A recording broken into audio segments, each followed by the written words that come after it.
je me posais cette question. Comment est-ce que c'était possible? J'étais tellement chamboulée que je n'arrivais même pas à croire. Sur l'instant, c'est comme si j'étais pas là. Pendant des jours, je n'ai cessé de réfléchir. J'étais tellement tourmentée par cette idée. Comment pourrais-je refuser quelque chose à cet homme qui m'a tout donné? Un homme qui a toujours été là pour moi. Un homme qui a fait de moi ce que je suis aujourd'hui. Comment pourrais-je le laisser mourir? À mes 22 ans, je n'avais jamais rien fait de moi-même. C'était toujours pas d'autres personnes.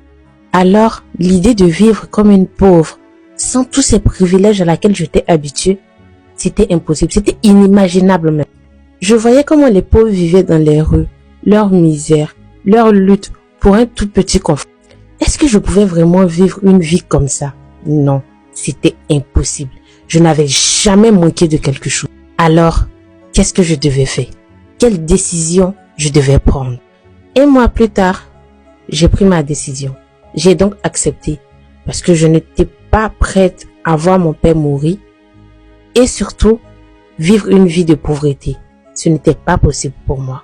Les premiers rapports avec mon père étaient perturbants. C'était étrange. Mais quelque part au fond de moi, il y avait une émotion, un petit truc que je n'arrivais pas à définir.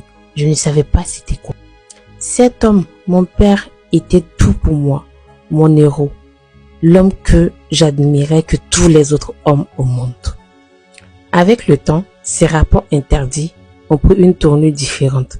Dites-vous que avant c'est mon père qui venait vers moi, mais à un moment, c'est moi qui allais vers lui, comme si je manquais de quelque chose. Nous avons donc continué comme ça pendant plusieurs mois jusqu'à ce que je tombe enceinte. Mais dites-vous que c'était un choc pour moi. Je n'arrivais pas à croire.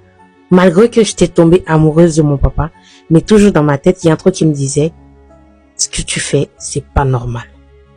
Maintenant que j'étais tombée enceinte, j'ai dit à tout le monde que c'était un copain de l'université qui m'avait enceintée et qui n'a pas voulu assumer la grossesse, qui s'est enfui. Et tout le monde a gobé ça comme si c'était vrai. Donc 9 mois après, mon fils est né. Un beau garçon. Mais dites-vous que malgré la naissance de mon fils, les rapports n'ont pas cessé. Au contraire, chaque mois mon père venait me voir dans ma chambre et nous recommencions. Dites-vous que cela faisait partie du pacte. C'était pas seulement avoir l'enfant, mais on devait continuer à avoir des rapports. Donc à un moment, la chose est devenue normale pour nous. Parce que dans ma tête, c'était si j'arrête, mon père meurt et nous devenons pauvres. Aujourd'hui, mon fils a 5 ans. Il ne sait même pas que c'est son grand-père qui est son papa.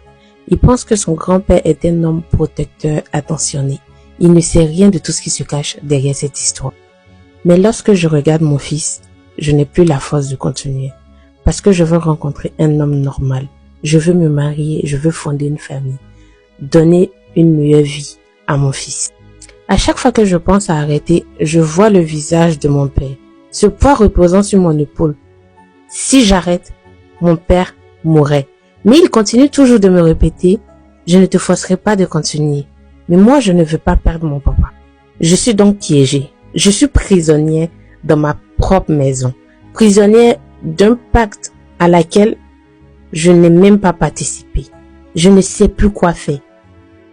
Si vous étiez à la place de cette jeune dame, quelle décision prendriez-vous?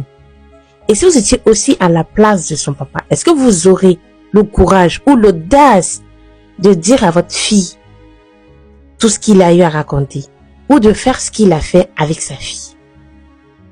Si vous avez aimé l'histoire, n'hésitez pas à liker, à la partager, à dire ce que vous pensez en commentaire. Et si vous en avez d'autres, partagez-les moi via mes réseaux.